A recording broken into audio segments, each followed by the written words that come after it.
বর্ধমানের মধ্যে যে সমস্ত ডিপ্লোমা ইঞ্জিনিয়াররা আছো তাদের জন্য আমরা বিভিন্ন জবের সুযোগ নিয়ে এসেছি। মেনলি যদি লোকাল ফিমেল টেকনিক্যাল যে কোনো ডিপ্লোমা বা বিটেক ক্যান্ডিডেট থাকো, বাংলার বাইরে তো যেতে চাইছো না, সে তো দূরেই গেল, কিন্তু বাড়ি থেকে একদম কাছে একটা জব চাইছো, সেক্ষেত্রে তোমাদের জানাতে চাই আমাদের গোলাপবাগের নতুন অফিস, যেখানে এডুকেয়ার ইন্টার্ন টেকনোলজি আমাদের একটা নতুন কোম্পানি, আইটি রিলেটেড কোম্পানি, যেখানে আমরা আইটি রিলেটেড বিভিন্ন কাজ করা হচ্ছে। তার অফিস অ্যাডমিন এবং ইন্টারনাল কিছু প্রসেসের জন্য আমাদের ফিমেল টেকনিক্যাল স্টুডেন্ট প্রয়োজন। তো তোমরা যারা আমার এই ভিডিও দেখছো, তোমাদের বাড়ি যদি বর্ধমান শহরের মধ্যেই হয়ে থাকে, সেক্ষেত্রে সরাসরি নিজের বায়োডাটা নিয়ে বর্ধমানে অফিসে এসে দেখা করো, বা অনলি টেকনিক্যাল স্টুডেন্ট যারা আছো তারা। এর সাথে সাথে যাদের ভালো কমিউনিকেশন স্কিল আছে, ইংলিশটা খুব ফ্লুয়েন্ট তোমরা বলতে পারো, ইংলিশ হিন্দি কমিউনিকেশন স্কিলটা কিন্তু মেন আমাদের দরকার। আরো মাল্টিপল দুটো তিনটে পোস্ট রয়েছে, যেমন মোবিলাইজার পোস্ট রয়েছে, ট্রেনার পোস্ট রয়েছে। এই সমস্ত পোস্টের জন্য কিন্তু আমাদের রিকোয়ারমেন্ট চলছে। সকাল 10টা থেকে 5টা পর্যন্ত অফিস টাইম, সেই অফিস টাইমের মধ্যে অফিসে এসে কিন্তু এই কাজগুলি করতে হবে। এছাড়াও ট্রেনার, যদি এমএস এক্সেল খুব ভালোভাবে কেউ জেনে থাকো, সেক্ষেত্রে অ্যাডভান্স এক্সেলের যদি ট্রেনিং তোমরা করাতে পারো স্টুডেন্টদের, সেক্ষেত্রে আমাদের সাথে যোগাযোগ করো। আমাদের গোলাপবাগ শরৎপল্লীতে যে নতুন অফিস, সেই ইনস্টিটিউটের জন্য কিন্তু আমাদের এই ভ্যাকেন্সিগুলি এসেছে। এটা ছাড়াও আরো মাল্টিপল ওপেনিং অ্যাভেলেবেল রয়েছে, যেগুলি কিন্তু মানে বর্ধমানের বাইরে, যেমন কলকাতা বা আদার্স লোকেশনের জন্য। আর যারা বাংলার বাইরে যেতে চাও তাদের জন্য তো কোনো চিন্তাই নেই, তাদের জন্য মাল্টিপল ওপেনিং অ্যাভেলেবেল রয়েছে। আর মেনলি আমাদের এই বর্ধমানের যে সেন্টার, এখানে আমরা ট্রেনিং এর মাধ্যমে, স্কিল ডেভেলপমেন্ট ট্রেনিং এর মাধ্যমে তোমাদেরকে ট্রেন করে নলেজ ইমপ্রুভ করে তোমাদের বিভিন্ন মাল্টিন্যাশনাল কোম্পানি পশ্চিমবঙ্গের বাইরে যে জবের অ্যারেঞ্জমেন্ট, সেগুলি আমরা করে থাকি। এবং আমাদের যে ট্রেনিং কস্ট, সেটা খুবই সামান্য থাকে। ওয়েস্ট বেঙ্গলের মধ্যে ট্রেনিং এর জন্য মাত্র 2500, আর ওয়েস্ট বেঙ্গলের বাইরে যারা টেকনিক্যাল স্টুডেন্টরা যায় তাদের জন্য 5000 ট্রেনিং কস্ট থাকে। আর যারা নন টেকনিক্যাল স্টুডেন্ট পশ্চিমবঙ্গের বাইরে টেকনিক্যাল ফিল্ডে জব করতে চায়, তাদের জন্য 7500 ট্রেনিং কস্ট হয়ে থাকে। বাট আগে ক্যান্ডিডেটকে অফিসে আসতে হবে, সমস্ত বিষয় জানতে হবে। সবকিছু জানার পর যদি ক্যান্ডিডেট মনে করে যে হ্যাঁ, আমি এই ট্রেনিং প্রোগ্রামের মাধ্যমে বাইরে একটা প্লেসমেন্টের সুবিধা নেবো, সেক্ষেত্রে তোমরা কিন্তু এই যে আমাদের সাথে যুক্ত হওয়া বা এনরোলমেন্ট প্রসেস করতে পারো।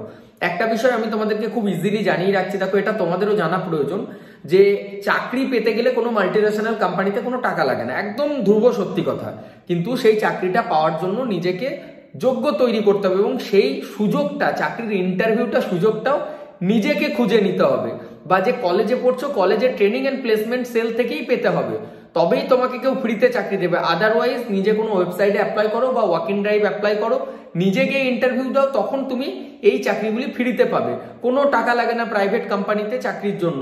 প্রাইভেট কেন, গভর্নমেন্টও ঘুষ দিয়ে টাকা পয়সা দিয়ে ওইভাবে চাকরি হয় না, নিজের যোগ্যতা তৈরি করতে হয়। আর আমাদের এখান থেকে যে জায়গাতে তোমাদের পাঠানো হয়, সেখানে তোমাদের যে স্কিলটা খুঁত থাকে বা কমতি থাকে, সেটাকে ডেভেলপ করা হয়। আমাদের সমস্ত এমপ্লয়িরা তোমাদেরকে প্লেসমেন্ট দেওয়া, কোম্পানিতে জয়েন করানো, জায়গা খুঁজে দেওয়া, এখান থেকে পাঠানো, এই সব কিছুর জন্য একদম ডেডিকেটেডলি তোমাদের জন্য কাজ করা হয়। তার জন্য তোমরা আমাদের এই ইনস্টিটিউটে ভর্তি হও, তার জন্য একটা ট্রেনিং কস্ট লেগে থাকে। সেটা কিন্তু খুব ইজি ওয়ে, বাট প্লেসমেন্ট পাওয়ার পর অনেক সময় আমাদের স্টুডেন্টদের মুখে বা কিছু থাকে তো, হাতের 5টা আঙুল যেরকম সমান নয়, সবাইকে তো আমরা সন্তুষ্ট করতে পারি না। কিছুজন খুব স্যাটিসফাই, খুব ভালো জায়গাতে, কিছুজন শুধু বদনামি আর অজুহাতি দিতে থাকে, এইখান থেকে তো চাকরির জন্য কোনো টাকা লাগে না, এইখানে কোম্পানিতে তো ফ্রিতে। সব কিছু কিন্তু তারা জানে, জানার পরও যখন প্লেসমেন্টটা পায়, তখন তাদের বুলি বা মুখে সেই কথাগুলো ফোটে। কিন্তু যখন প্লেসমেন্ট পায় না, যখন এই অফিসে এসে আমার সাথে দেখা করে, বা যখন এই কৃষ্ণ স্যারকে ফোন করে, তখন স্যার তাদের কাছে ভগবানের সমান।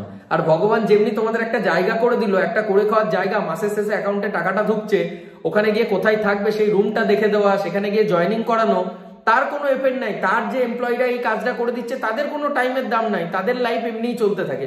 বিভিন্ন ধারণা, তো মাঝে মাঝে খুব ফ্রাস্ট্রেশনের মধ্যে চলে আসে। এই সমস্ত ন্যারো মাইন্ডেড স্টুডেন্ট বা ন্যারো মাইন্ডেড পিপলদের সাথে যখন মিট আপ হয় না, তার জন্য যাই বলো, সবাই সমান হয় না। কিছুজন খুব কৃতজ্ঞতা বোধ থাকে, কিছুজন হ্যাঁ স্যার একটা ভালো জায়গায় এসছি আপনার জন্য, খুব ভালো লাগে মনে শুনে সেই কথাটা। কিন্তু ওই যে 100টার মধ্যে একটা খারাপ কথা, এখানে তো ফ্রিতে চাকরি হয়, বেকার বেকার আমাদের টাকাটা নিন। আরে ভাই, তুমিও জানো আমিও জানি, কিন্তু সেই যোগ্যতাটা, সেই জায়গাটা নিজে কেন করতে পারলে না? আমি তো আর তোমাদের ফোর্স করছি না। যাই হোক, কি নিয়ে ভিডিওটা শুরু করলাম আর কি নিয়ে শেষ করলাম, খারাপ ভেবো না সবাই। মনের মধ্যে অনেক সময় অনেক কষ্ট থাকে, তোমাদের কাছে তুলে ধরবো না বাস্তব সত্যিটা, তো কার কাছে তুলে ধরবো বলতো? যাই হোক, যারা এলিজেবল আছো আমাদের সাথে এসে দেখা করো, আমরা তোমাদের যে ইন্টারভিউ প্রসেস করব, তারপর যাদের যাদের এলিজেবল থাকবে তাদের জয়নিং প্রসেস কমপ্লিট করাবো। Thank you.